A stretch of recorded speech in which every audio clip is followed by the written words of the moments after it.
Before we get into this next email, Betches is talking about all things late bloomers this week with our official late bloomers issue having just launched on our site. Let's check out a late bloomer listener email. Love it. Late bloomer week. I love a good theme.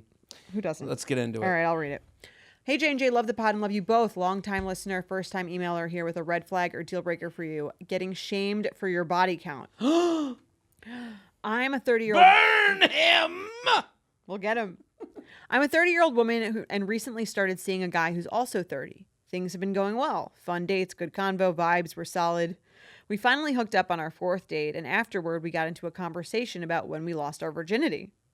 Okay. He told me he didn't lose it until 27, which surprised me. I shared that I lost mine at 20 and made a light comment about feeling like a late bloomer. Until now. Curious and maybe a little too comfortable, I asked how many people he'd been with since then. He said just 1, and now me. So his total body count is 2. I asked if he wanted to know mine. 10. And he just kind of went quiet. Eventually, he said, that's a lot. And not in a neutral way. It felt judgy. I laughed it off in the moment, but it honestly made me feel gross, like I'd done something wrong by having a normal, healthy dating life in my 20s. He didn't say anything outright mean, but the tone totally shifted. It was like I went from being this fun, sexy person he was into to someone he suddenly didn't quite know how to handle. We haven't talked much since. So, is it a red flag or deal breaker if someone is weird about your sexual history, even if you're being open and non-judgmental about theirs? All the best, 27 confesses. I love this email. I loved it the minute I read it. Mm-hmm. Thank you for writing in. Yeah. Let me just start. I want to start by saying you should never feel judged in this way. I will say that. I will also say, seems like she judged him first. This is why I said this first. Yes. I wanted to make sure that the women listening put their pitchforks down. Yes. All their torches. I had the pitchfork and then I put it down as I got to the end of the email. Well, that's the thing. If this guy, the beginning of this email went in a direction I didn't see coming. Right. In the She's beginning, the monster. She's the monster. Mm-hmm. And then at the end, he's the monster. And she seems to play a game of poker that she wasn't ready to play. Right. She almost I'm not saying I am saying she kind of hurt her own feelings. She asked a question, got an answer she didn't want, but she also asked it in a way that she's looking for this level of care for her feelings that I think she deserves without giving that level of care to his feelings. Right. And she set the tone by asking. And the person, I don't think you should ask personally. I don't think it's anyone's really business, but okay, fine. In this case, I disagree with you, but go ahead. Okay. I'm saying in this case, I could see it because in this case, he's like, they had sex. They're feeling vulnerable. They're talking afterwards. Mm-hmm. He's like, he's opening up. I'm a kind of a late bloomer. I didn't actually lose my virginity until 27. Well, that's not how it went though. He finally, we got into a conversation about losing. Okay, maybe it went somewhat that way, but the way she writes it, he told me he didn't lose it until 27, which surprised me. I shared that I lost mine at 20 and made a light comment. So she's now in commentary land. She hears I lost it at 27, and she goes, about I thought I was a late bloomer until now. I'd be like, you're the one being a little aggressive here. That's what I'm saying. He's being vulnerable. Right. I think. Right. That's Yes, what absolutely. I'm saying. They're getting to the conversation. Yeah. They've just had sex. It's a vulnerable moment. He's saying he's taking this opportunity to let her know he's not that sexually experienced. I don't think there's a way to say I thought I was a late bloomer until now and have it not be mean. Yeah, if she wants some feedback, right? To someone who's right. You say, tell me you had sex at 27. In the way that I think he would have. Yeah, in the way he would have done it. Yeah, this was great. I actually to tell you the truth, I'm actually pretty sexually inexperienced. I didn't really even lose my virginity until I was 27. 27? I thought I was a late bloomer until now. Let me try and say it nicely. 27. I thought I was a late bloomer till now. Right. That's an asshole comment. I don't even know how to do that without being an asshole. I'm saying, imagine it was any other thing. Imagine he was like, I actually have $100,000 in student loan debt. And then I thought I had debt. Right. I have until now. What is she? Zach Morris doing a side to the camera? Any other thing, until now. It's horrific. If you use any other any other thing, right? Like, Right. my mom died actually when I was like, when I was 20. I thought I had it hard. My mom died. My mom died a few weeks ago. Until now, at least I had her in college. And she's also like made it about herself.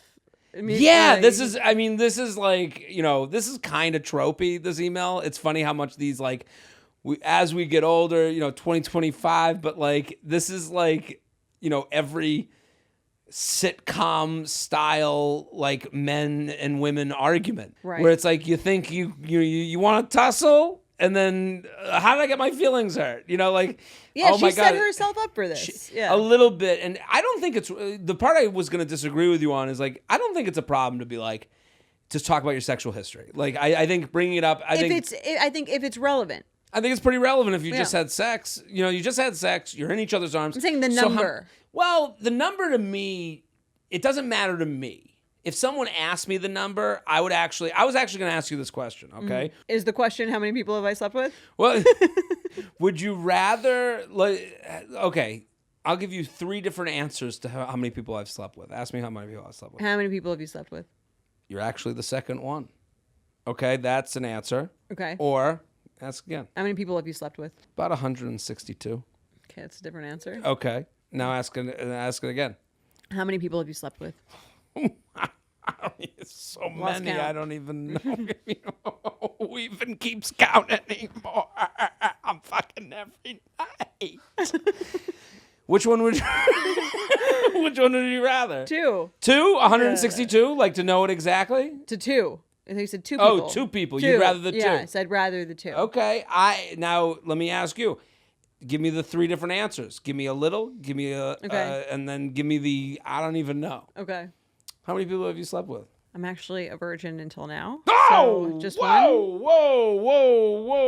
whoa. Okay. How many people have you slept with? 15. Okay. Okay. How many people have you slept with? I stopped keeping track a long time ago. Okay. Which is your preferred answer? I think the not keeping track, Is to me, like, you are who you is because of who you was, Right. Like, But I mean, if it's 2, it's not like, oh, it's so tough to keep track. right. 2, to me, it's a 3 bears situation. Like, Right. some too little, some too much. I don't think there's a number that's the best. I think it's more about like, again, how it's presented and maybe how meaningful sex is to you. Right. Well, meaningful. You could come to different conclusions at different parts of life of how sex fits into it. That's also true. That's what I'm saying. I kind of, I guess, are more brought to your side of like the conversation around it can help you learn about someone and their relationship to sex. Absolutely. I don't think but we're both kind of agreeing that the number doesn't really matter so much as like your thoughts around sex and its significance. Right. And if she's looking at this as like a test of like how he treats it, it seems as though his general vibe around this question became insecure. Mm-hmm. And you're seeing that, like, to me, well, she judged him, and then she got judged back, and then he felt I defensive, think defensive, and yeah. I do think I agree. That's I don't what think he happened thinks 10 is such a high number. I think she was like, "Oh, 2, you fucking loser!" Like, oh, like what can he say to that? Again, I don't think that's a nice thing to say to her back either. But No. she can't say that she was totally innocent. It feels like a very judgmental bed they're all lying in. Yes. And it is interesting. Like for a man, you're being with 2 women. Oh, what are you, a pussy? Like, and for a woman being with whatever amount of men, what are you, like? Slutty? A slut. Yeah. Like, it's not fair. None of those are fair. They Right. all deserve context and they all deserve nuance. And I think for her, like, was it a red flag or deal breaker? It seems like this conversation went bad from jump. Yeah. And you're post-sex, so everyone's a little insecure. Did it go well? Did they like me? This whole thing of like, especially from the I'll speak for the male side of it. Like, they said it was good, but do I believe them? Are they going to make fun of me later? Everyone's fake coming. You just don't know. You're hoping it went well and they're saying the truthful thing to you. Yeah. But you really don't know. And if someone's saying to you, it gets a little judgy about you've only been with 2 people, it kind of adds to that insecurity. I just think like sometimes Doesn't seem like either of them are like emotionally mature enough to really have this conversation in like a really intimate, vulnerable way.